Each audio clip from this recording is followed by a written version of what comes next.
It is December 1895 in Walla Walla, Washington. The snow is beautiful, and so is the sleighing and the sledding.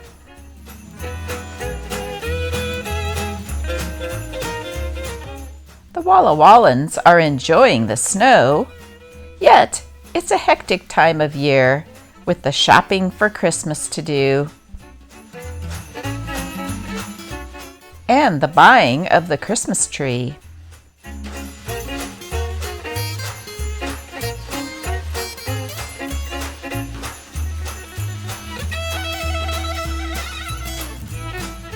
Let's take a break from all this stress and read this issue of the Walla Walla Gazette.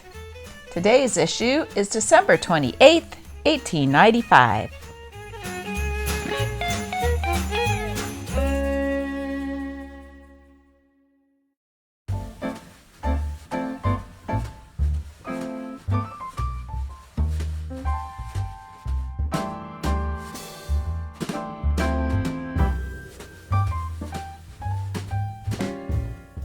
King Santa Claus, jolly old Saint Nick, had a royal old welcome everywhere in Walla Walla.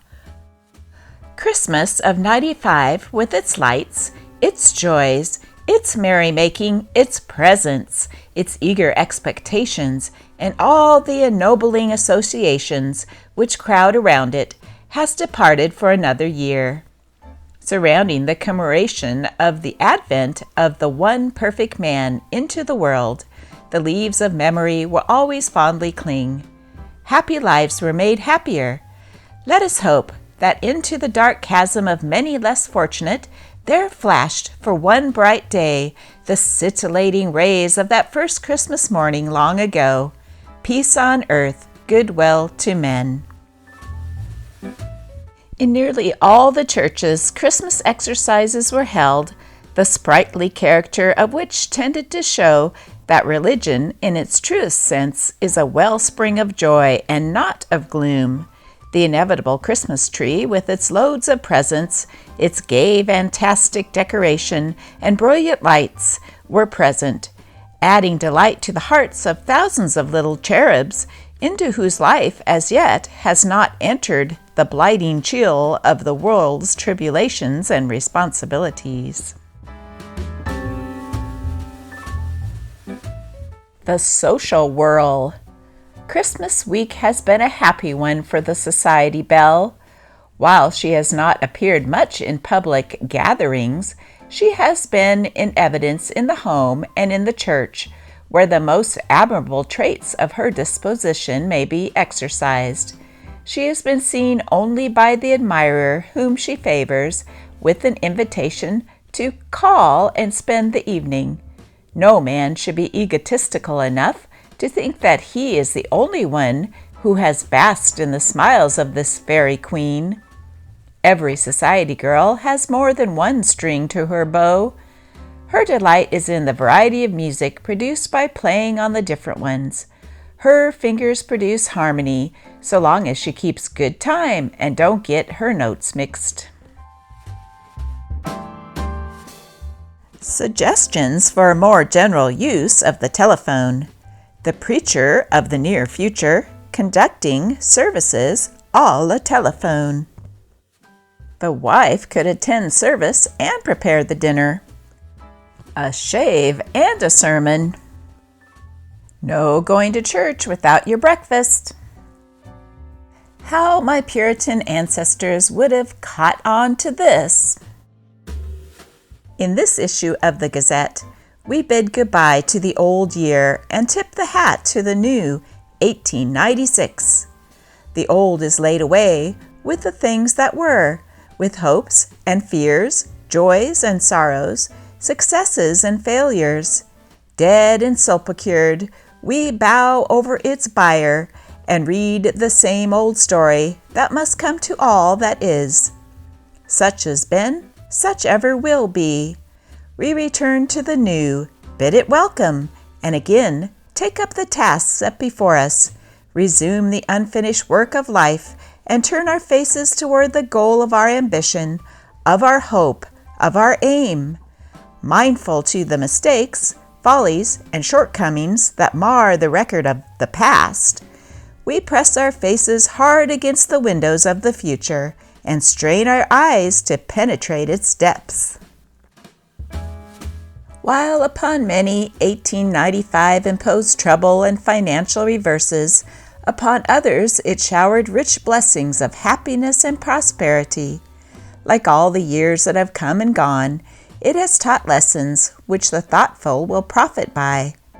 Beneficial though it may be to all, and pleasant though it may be to many, to reflect upon the events of the last 12 months, yet, in this hurried march through the decades of the 19th century, individuals who would keep well to the front cannot pause long to look back. Forward, forward, rings the command of time, and the masses move as though they were driven. The Gazette enters already nearly every home in Walla County. We are thankful to the people for their patronage. We shall prove to you that we appreciate it by incessant labor to please and serve you. The welfare of this community and the prosperity of each individual is our desire.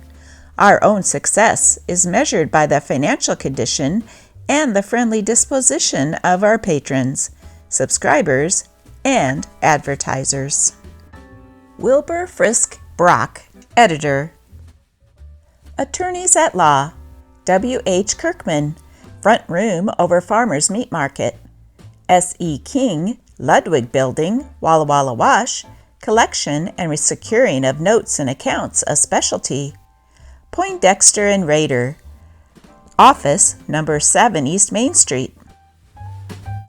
Physicians and Surgeons, Dr. M. A. Nelms, Office, Rooms 1 and 2, Quinn Block, upstairs.